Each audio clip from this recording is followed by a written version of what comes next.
Welcome to part 3 of creating a junk journal. Now I have the signatures picked out, but I think I would like to add some of my textured black cardstock I have on hand. I'll have to cut it down. It's way too big. I think it's 12 by 12. Oh, nope, I don't want that piece. What am I thinking? Again, I decide to use whatever's easiest. So I usually just grab a piece of paper I want the size and I'll mark it, and then we will cut it here in just a second.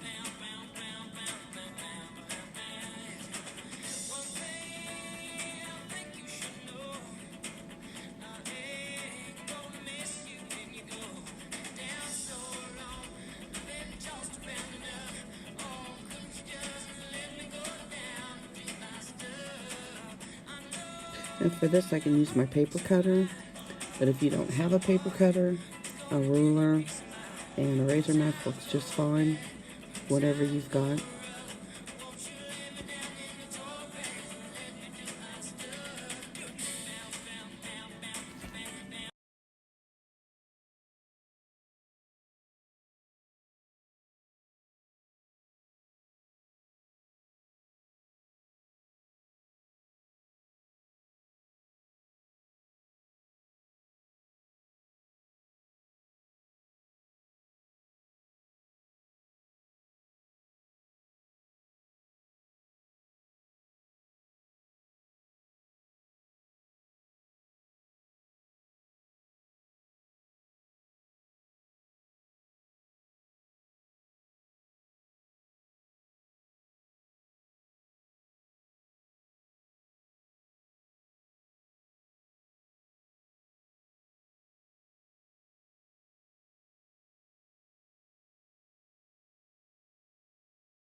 And once they are like this, I take my little handmade template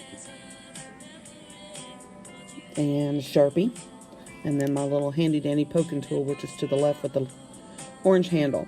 Now on my templates, you'll use the middle one for the signatures, And the 2 outer ones we'll use on the cover when we put the signatures into the journal. And I just poke a hole. You can use anything to poke a hole. I got this little set at Harbor Freight. Didn't cost me hardly anything, and I use it all the time. They came with a few other things. If you've never been to Harbor Freight, you gotta check it out. They got cheap stuff.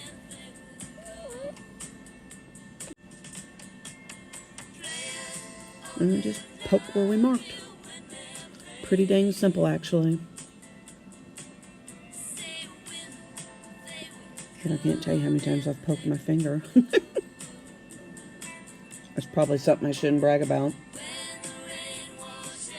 And once we get that one done, we move to the other one. You can add more signatures. I just usually choose 2 because I add so many things to these pages.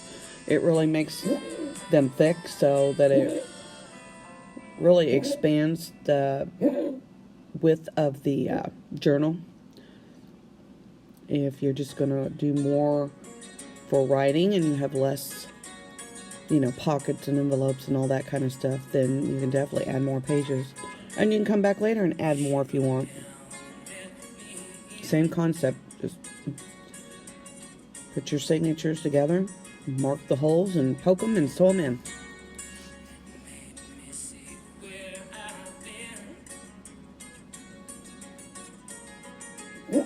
There's something very satisfying once you get these sewn.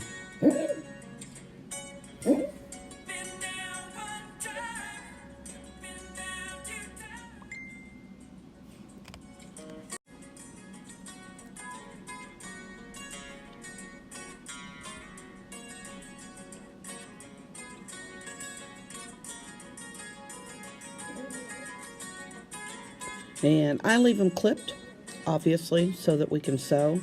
Now I use a cross-stitch needle and embroidery thread. Cross-stitch needle because it's not extremely sharp and it has a really large opening to thread through. But you can use, you can use anything really, but embroidery thread, the thicker kind, is really nice. It's inexpensive. It's not big and bulky, but you can use anything you want, really. I would not recommend regular sewing thread because obviously it's really thin and you need this to be a thicker type of thread. So it's just running the needle through the holes. Make sure you got all of them. Make sure they're nice and tight without breaking it when you pull it, and then just tie it off.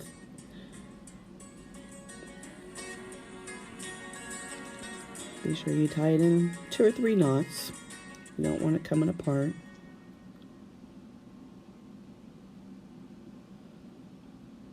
And then just clip it. Don't clip it too short though. And then we're going to repeat on the other signature.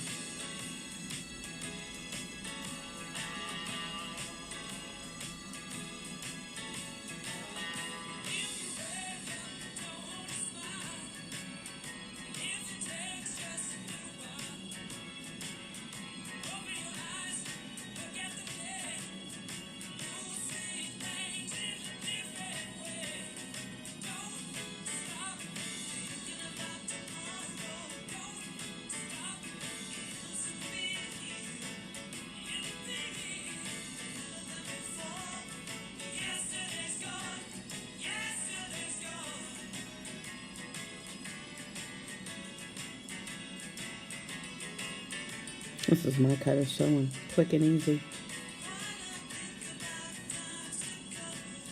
Tie it off. I like to make sure I get all the thread together. So I slid it underneath the other one. And just tie it all. Oh no, I usually do about 3 knots.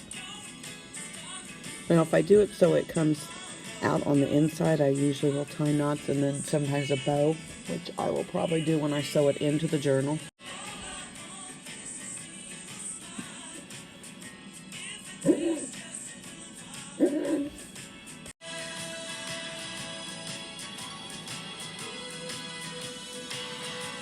Okay, now we need to Look at the edges, see if they like them. If not, we will trim them down to fit. I like mine to be nice and neat. If you hear coughing in the background, it's my little dog. He's 14 years old, and he has a collapsing trachea, and it makes him cough, so that's what that noise is. He's a little white Maltese, and he always hangs out with me down here.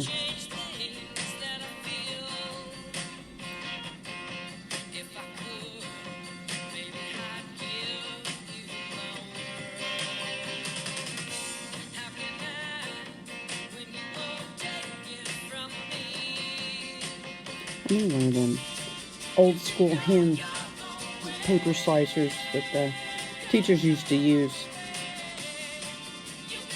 I don't know what they're called, but I think they still sell them. It'd make my life a lot easier. But trimming it up to me makes it look a little bit nicer, neater, cleaner. Now if I'm gonna add a bunch of, sometimes I add lace or odds and ends to the paper, or sometimes I'll take what do they call them, sculpting scissors, and make different shapes out of the edges of my paper. I don't always worry about trimming it up that way.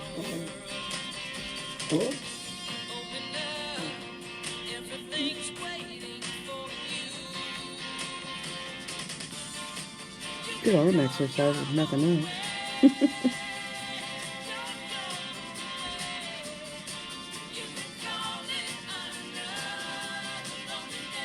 And you can also do this if the paper's a little too wide for your journal.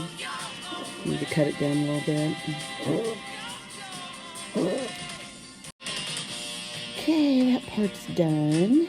Clean up our mess. Now,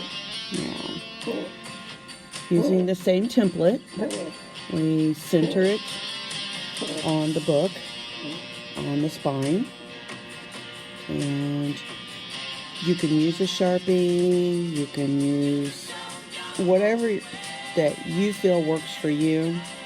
Odds are they're not going to see the marks where you've put the black marks for the holes. This part can be a little tedious at times. It just depends on the fabric that you're using.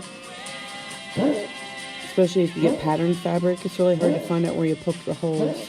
Oh, there goes one of the kittens. I knew it wouldn't take long before when I'm tracked through here. That was spooky. So we poke our holes on the two outer ones because each signature is going to go in that row. Let's see here a second. Oh, spooky. Move, babe. This is not where you need to be. Be gone. Go find your sister.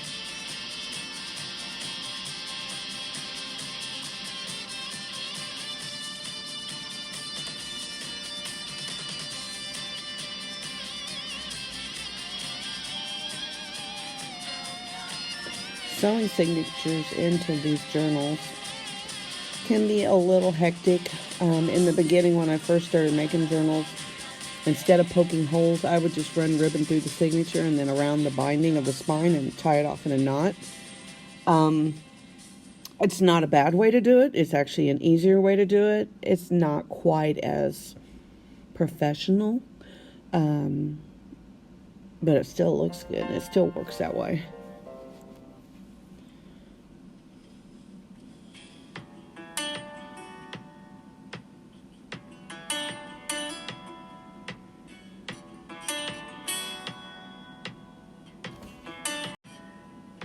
Okay, we got our holes poked now. Here comes the fun part. Rule number 1, make sure it's right side up. I can't tell you how many I had to take apart and fix in the beginning. But I guess that's how we all live and learn. So basically this is the same concept as sewing the signatures together, except now you're going to go through the same holes and you're going to go through the spine of the book where you just poke the holes. It can be a little hard. Some of them are easier than others. It depends on the fabric. Depends on where the duct tape is. Sometimes duct tape can be a pain in the butt to get the needle through, especially since it's not a sharp needle. And I have some really long ones that sometimes I use if I need that extra leverage. So use whatever you've got. You know, whatever works for you.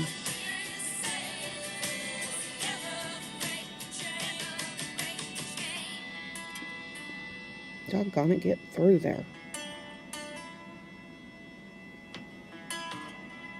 You ever have one of them days? I'm having one of them days. Okay, here we go. Got it through. Now to get it to line up and go through the signature in all those pages.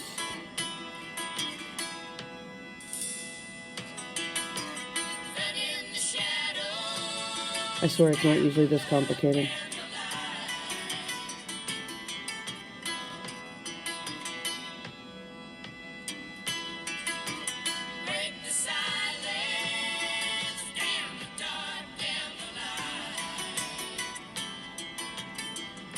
Sometimes coming through this way with the back one, it can sometimes be a pain in the butt. It's usually harder when the other signature's going in because it's harder to see. Oh, there goes the other kitten.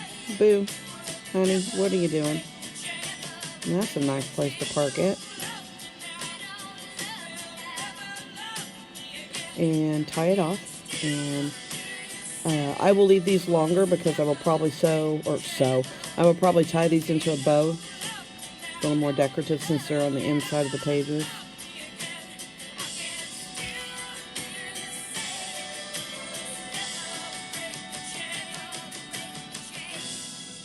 See? Voila. Now, cat's gone. Time to start on the second signature. Again, make sure it's going the right direction. Right side up.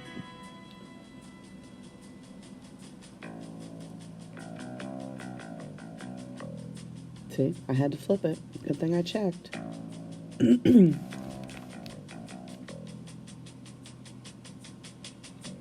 Needle through the signature and through the cover spine.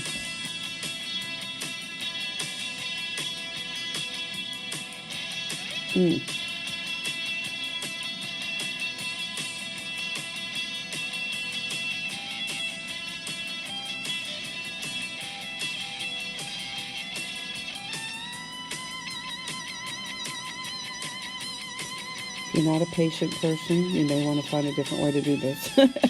I'm not a patient person, but anyway, just kidding.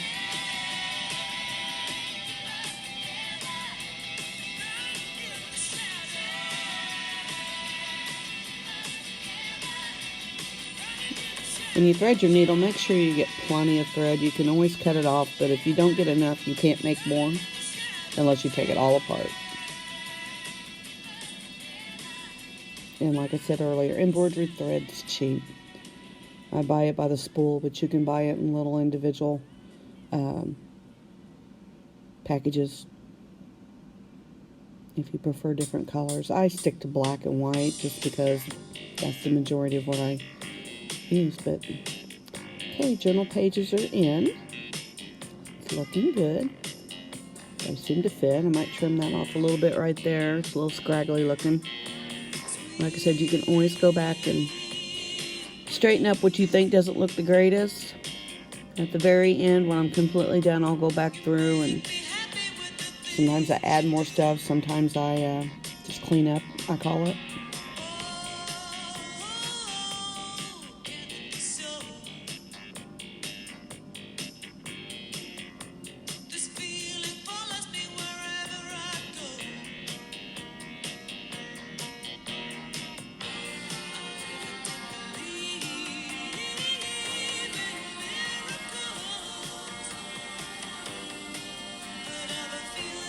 Small workspace, I have to clean up as I go. I should try doing that while I cook. Because I'm a sloppy cook.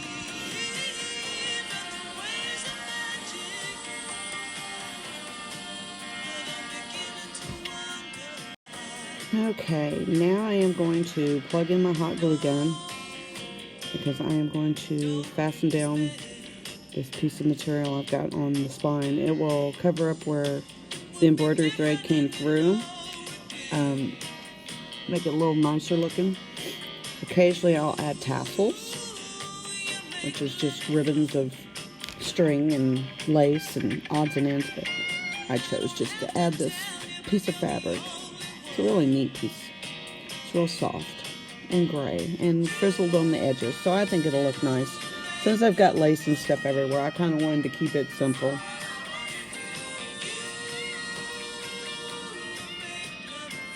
Now if the hot glue gun will get warm, we'll continue on here.